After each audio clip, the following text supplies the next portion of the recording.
Bonjour à tous et on se retrouve avec la dernière vidéo dans notre premier chapitre Big Data et c'est parti. Un petit rappel par rapport à la fonction map.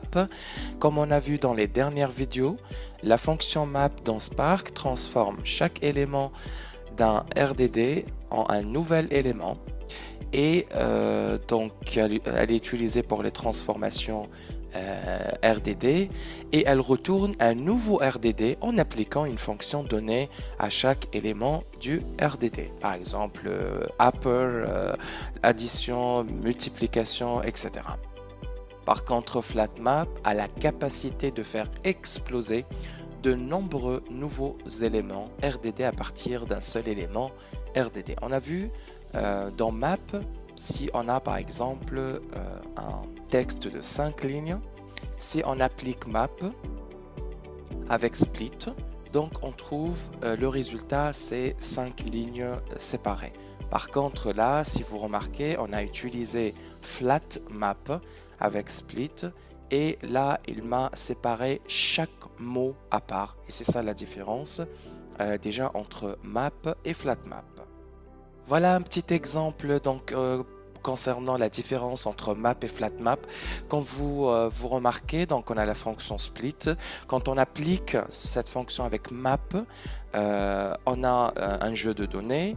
On remarque que split avec map nous donne chaque ligne à part, donc un seul élément retourne un élément, un nouveau élément. Par contre avec flatmap, c'est une explosion de données et là on remarque que on a comme résultat donc chaque mot à part, donc un seul élément Hadoop is fast, il nous donne Hadoop après is après fast. Et c'est ça la différence entre map et flatmap.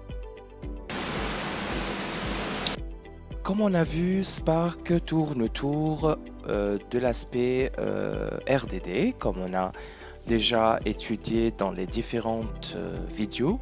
Par contre, Spark SQL tourne autour de l'aspect Data Frame. Donc, extends RDD to a Data Frame Object.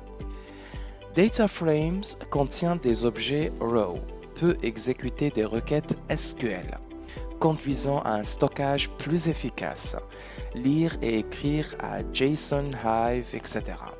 Communique avec GDBC, ODBC, les tableaux.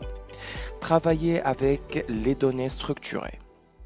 Je vais mettre dans la description les commandes Spark SQL dans Python, que vous pouvez utiliser bien évidemment pour écrire et coder sous Python.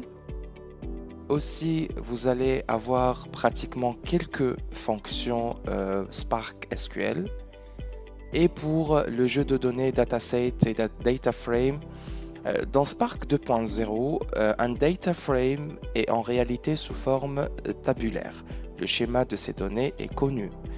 Les ensembles de données peuvent également envelopper des données connues et typées, mais cela est principalement transparent à Python car Python n'est pas typé. Et la méthode de Spark 2.0 consiste à utiliser datasets au lieu de data frames. Elasticsearch. Elasticsearch est un système de stockage et recherche en temps réel très complexe.